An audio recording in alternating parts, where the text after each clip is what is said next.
Sunday, I woke up late, but I didn't mean to.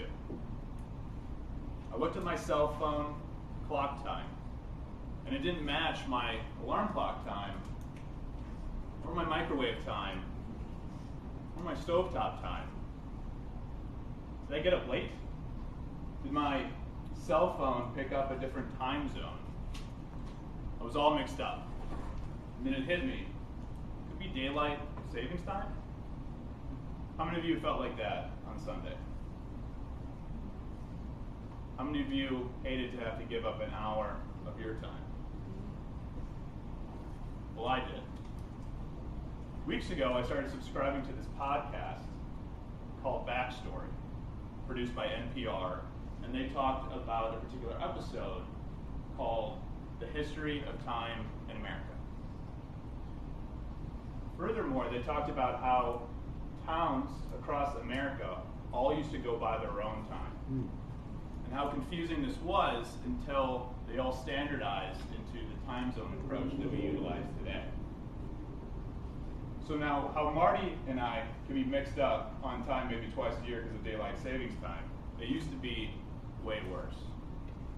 Time is precious, but it used to be very confusing.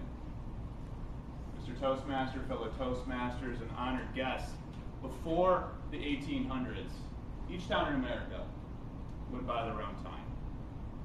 And this is because each town went by their own local solar time, or sun time, which meant that they set their clocks based upon when the sun would hit the apex in the sky, and because each city was on a different longitude and latitude, that happened at different times in each different city.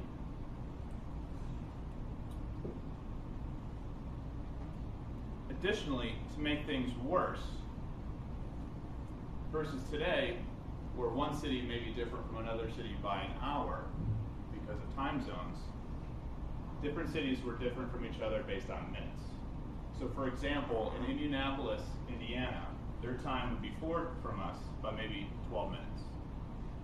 Madison, Wisconsin may be behind us by 6 minutes. It was all really confusing.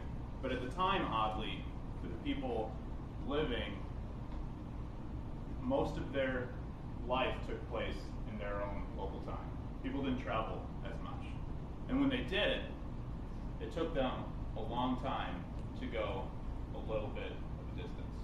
And so when they were off by minutes or hours, it really didn't matter too much on the dirty, rusty trail.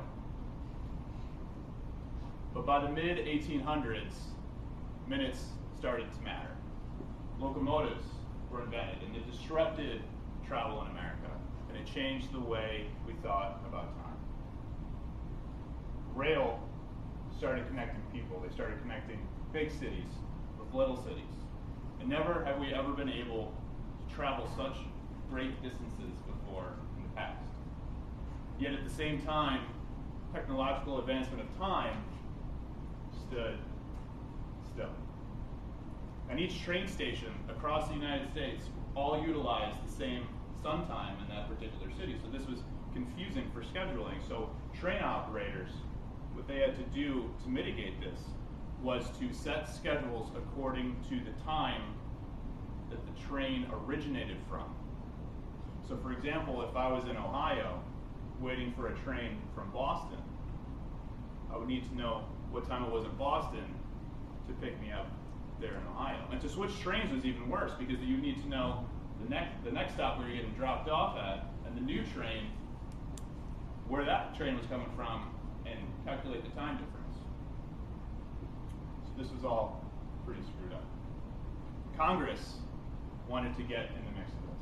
They wanted to standardize how people viewed time and how the railroads viewed time.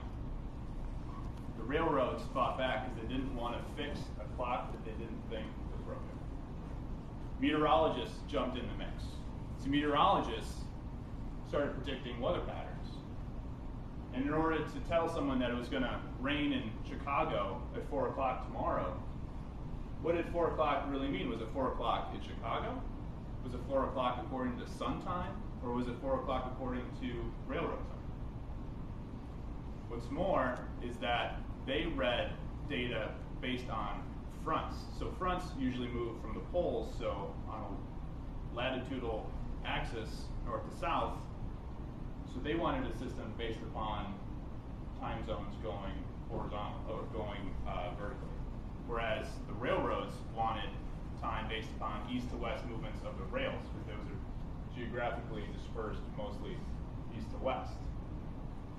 So there was a lot of constituents. Anyone with a clock had an opinion on the new framework for time, but the railroads decided to get in front of all this. They knew they would have to change eventually, so they jumped in.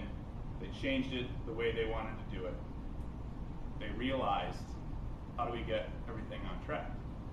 So we faced kind of a Y2K moment back in 1883, where all the trains needed to get in sync.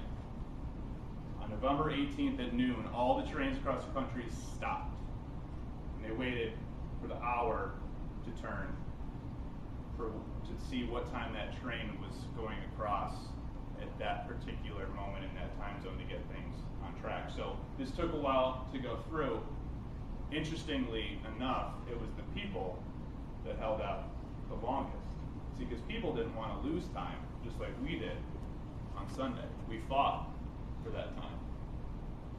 People dragged out, and in Ohio in particular, a mayor held out.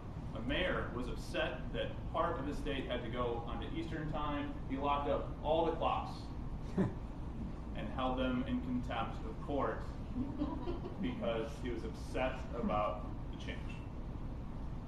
Fellow Toastmasters, eventually we all got on track and we all adopted the same systematic approach.